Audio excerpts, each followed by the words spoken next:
Muller, a Brooklyn-based intermediate artist. In addition to materials and techniques, Muller employs abstract forms to suggest the gendered and or possibly trans body or bodies. She applies abstract forms as well as these materials and the techniques. I want to focus here, though, on several series of 15.5 by 12-inch enamel paintings from 2010, as well as some spin-offs from this work. In the enamel process, frit or colored glass particles positioned on steel plates are fused in a kiln. Enamel has association with both crafts, specifically jewelry making, and industrial design and signage. Enamel is very durable. It's an durable, indestructible material, but can do delicate work, such as the papier-mâché work.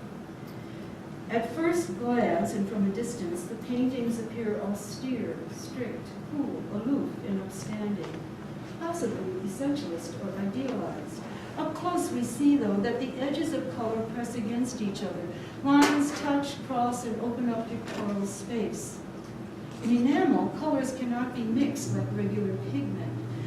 The frit has to sit side by side on the surface of a metal plate until fused by heat. Often the frit of one color slightly blends into the color next to it, creating subtly soft or blurry transitions with an occasional blemish from underneath. The surface is hard and smooth, but a bit reflective.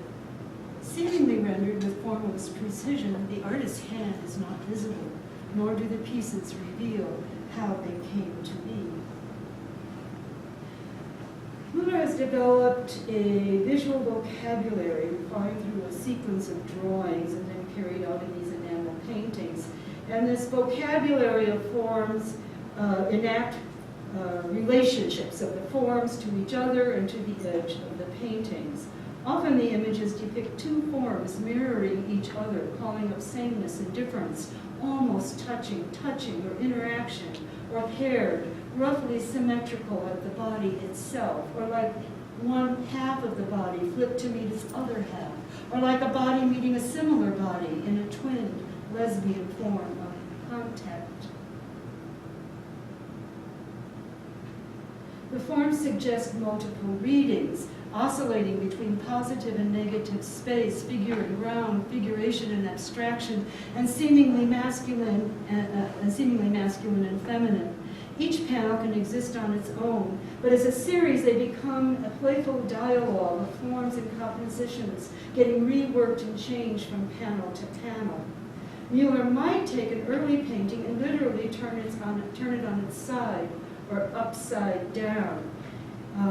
So in a certain way, what she's doing is even reminiscent of Bessemer's detachable brushstrokes. In other words, her forms are unfixed, and as she reconfigures them in different compositional relationships, they tend to have different types of possibly gendered meanings. So I'm going to just flip through these so you get a sense of them. They're all the same size, all enamel, but you'll see what I'm talking about here. So breasts, balls, beads, buttocks, vagina, pussy, cleavage, penis, phallus, elbow, and knee joints in various combinations, intersecting arcs, breasts, buttocks, or are they simply triangles, rectangles, bands, teardrops, and intersecting arcs, like I said? Art historian Aruna de Souza has observed in Muller's work, I love this quote, the body is evoked in the most maddeningly formalist modernist terms. The body, is everywhere and nowhere. This slippage of identity is connected to Muller's artistic practices outside of the art object, a network of relationships, affiliations, collaborations, such as the journal LTTR, and her interest in presenting her abstracted body vocabulary in different materials and formats and social and architectural contexts. such as jewelry and quilts, which then can be recycled back into the gallery, fine art context.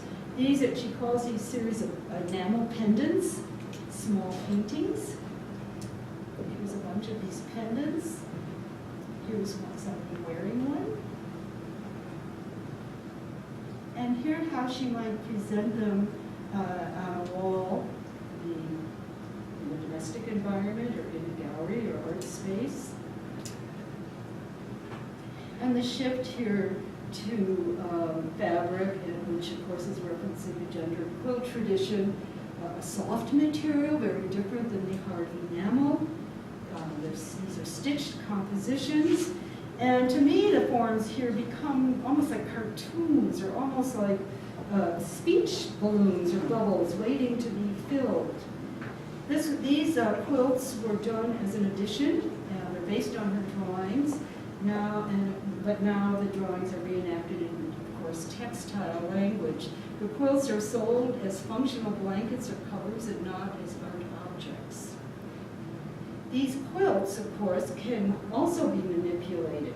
They can and have been hung on gallery walls as paintings, or out in space as banners, or in windows, stacked or placed on low-floor bases, folded over garment racks, or casually draped over mezzanine balconies. So I hope you'll keep these works by these artists in mind and that they will stimulate further conversations. Thank you.